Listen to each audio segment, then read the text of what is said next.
Hello everyone, स्वागत है आज आपका अपने YouTube channel Meenakshi Hindi academy में। तो जैसा कि बच्चों हमने लास्ट क्लासेस में हम चैप्टर नंबर 5 को पढ़ रहे थे और उसके क्वेश्चन आंसर्स हमने कुछ कंप्लीट किए थे, कुछ हमारे बाकी रह गए थे। तो आज की क्लास में हम इसके क्वेश्चन आंसर्स करेंगे।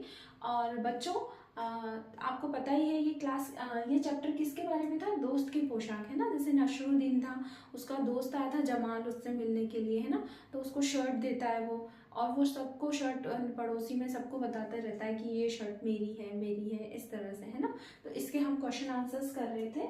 So children, so everyone open page number 39, है ना। तो आज हम पेज नंबर 39 एंड 40 को कंप्लीट करेंगे। तो देखिए, इसमें हमने यहाँ तक कर लिए थे क्वेश्चन आंसर्स। तो हम इसका पेज नंबर 39 का गपशप, है ना, रिमझिम बुक गपशप, ये वाला हम आज क्लियर करेंगे, इसको पढ़ेंगे।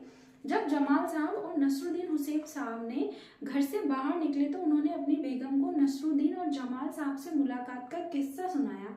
उन दोनों के बीच में क्या बातचीत हुई होगी?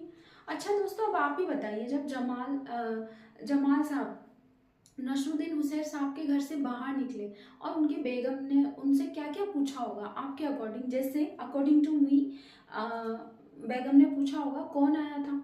जैसे जनरली हमारे घर पे कोई आता है तो हम यही बोलते हैं ना, कौन आया था, है ना। तो हुसैन ने बोला होगा नसरुद्दीन का दोस्त आया था, है ना। और बेगम, दोस्त का क्या नाम था? बेगम ने उसके बाद क्या पूछा होगा? दोस्त का क्या नाम था। फिर उन्होंने उसका नाम जमाल बताया होगा, है ना। तो इस तरह से कन्वर्सेशन चली होगी। तो ये आपके अकॉर्डिंग लिखना कि जब कोई आपके घर आता है और जब वो, तो आपकी मम्मी या अगर आपकी वाइफ है तो वो आपकी दादी नानी ये आपसे क्या पूछती है, किस तरह से उनका क्वेश्चंस होंगे, वो आपको लिखना है इसमें, है ना। तो नीचे दिए गए वाक्य, इनमें अभिनय करना है। तुम चाहो तो कहानी में देख सकते हो इन कामों का जिक्र कहाँ कहाँ आया है। अच्छा देखिए, इसमें हमको क्या करना है? अभिनय मतलब एक्टिंग करना है ना। तो मैं सेंटेंस पढ़ूंगी तो सबको एक्टिंग करना है। बन ठन कर घूमने के लिए निकलना मतलब बहुत सज धज कर, एकदम टिप टॉप होकर बाहर जाना, है ना। घड़ों पानी भरना मतलब शर्मिंदा होना।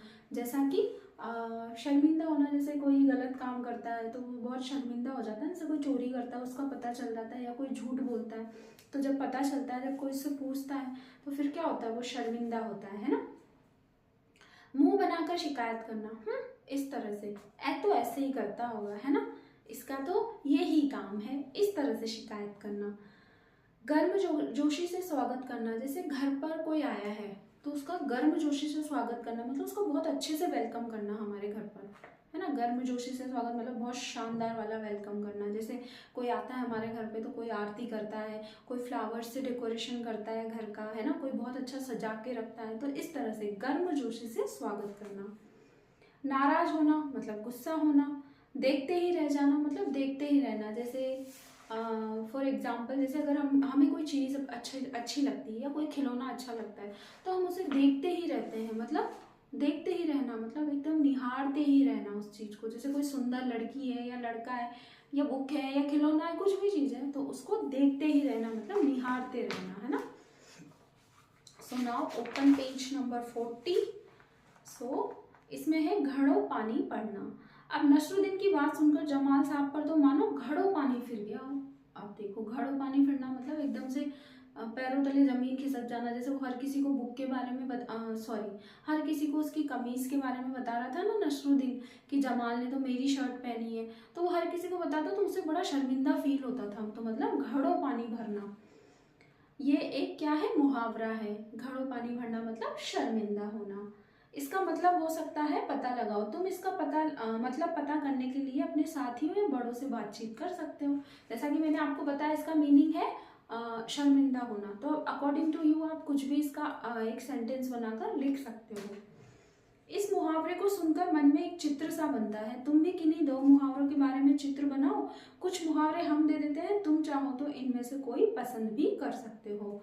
देखिए, सिर मुंडाते ही ओले पड़ना मतलब मुसीबतों में और मुसीबत आना। जैसे मैं बोर्ड पर भी एक्सप्लेन कर देती हूँ इनको।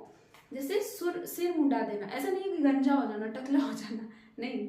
इसका मतलब है मुसीबतें आना। जैसे होता है ना, किसी के पास पैसे कम है या उसके पास खाने को कम है, अब उसमें और कोई आ जाए लेने के लिए या खाने के लिए, तो मुसीबतों पे मुसीबतें आना, मतलब बुरा वक्त जो होता है किसी का तो उस पर और बुरे वक्त आते रहना, इसे बोलते हैं सिर मुंडाते ही ओले पड़ना। तो लिखिए इसका आंसर,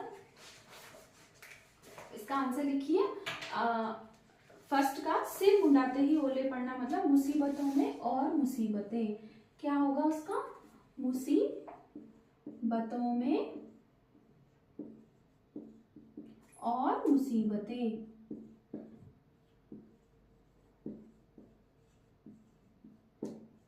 ठीक है, ये होगा मुसीबतों में और मुसीबतें, मतलब जैसे दिक्कतों में परेशानियों में और परेशानियां आना। सेकंड है ऊंट के मुंह में जीरा, मतलब बहुत सारी चीजें मिलना।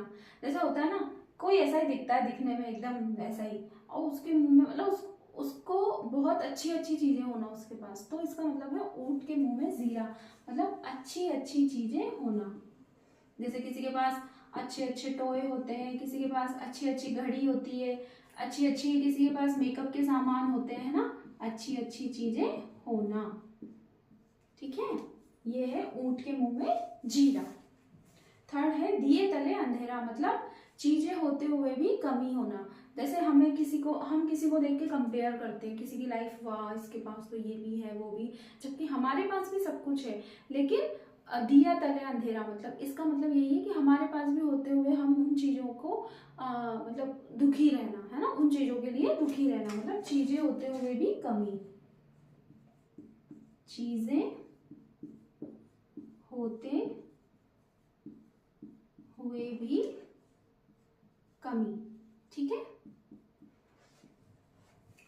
फोर्थ है ईद का चांद, मतलब कभी कभी दिखना। अब देखिए इसका मीनिंग क्या होता है, ईद का चांद होना, ऐसा नहीं है कि चांद होना ईद का, मतलब ईद का जो चांद दिखाई देता है इसका मतलब ये है, नहीं, ईद का चांद होना मतलब कभी कभी दिखाई देना। जैसे हम किसी को मिलते हैं बहुत टाइम बाद, हमारे घर के पास ही आसपास ही वो रहता है या रहती है या कुछ भी, तो हमें जब वो दिखता है तो अरे हम बोलते हैं अरे तुम तो ईद का चांद ही हो रहे हो, तुम तो दिखते ही नहीं हो, कहाँ रहते हो आजकल, दिखाई नहीं देते, इस तरह से है ना। ईद का चांद होना मतलब कभी कभी दिखाई देना।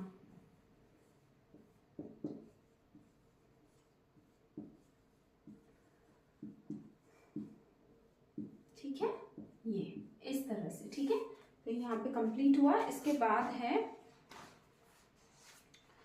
न कौन कैसा है, मतलब कौन है कैसा, है ना।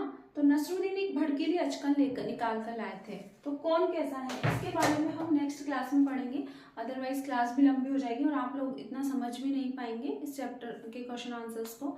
अच्छा, मैं एक और बात कहना चाहती हूँ क्लास खत्म होने के पहले, जैसे मैं इतनी मेहनत करके वीडियोस लाती हूँ, तो प्लीज़ एक लाइक तो बनता है वीडियो के लिए, और चैनल को लाइक शेयर और सब्सक्राइब भी किया कीजिए। और मुझसे कोई भी अगर आपको कोई भी परेशानी होती है तो कमेंट बॉक्स में कमेंट कीजिए। रेगुलरली शॉर्ट्स वीडियो और क्वेश्चन आंसर्स को भी चेक कीजिए। और मैं इतनी मेहनत करके यहाँ तक आई हूँ, और आप लोग भी मुझे सपोर्ट कीजिए ताकि मुझे और मोटिवेशन मिले, क्योंकि कभी कभी ना मैं बहुत डीमोटिवेट हो जाती हूँ, ऐसा लगता है कि क्या करें, बनाएं कि नहीं बनाएं, फिर मुझे लगता है कि चलो बनाते हैं। तो आप लोग भी मेरा सपोर्ट कीजिए, क्योंकि आप लोगों के सपोर्ट के बिना मेरा चैनल ग्रो नहीं होगा। तो मिलते हैं हम कल की क्लास में, तब तक के लिए मुझे आज्ञा दीजिए और चैनल को लाइक शेयर सब्सक्राइब ज़रूर कीजिएगा। Bye bye.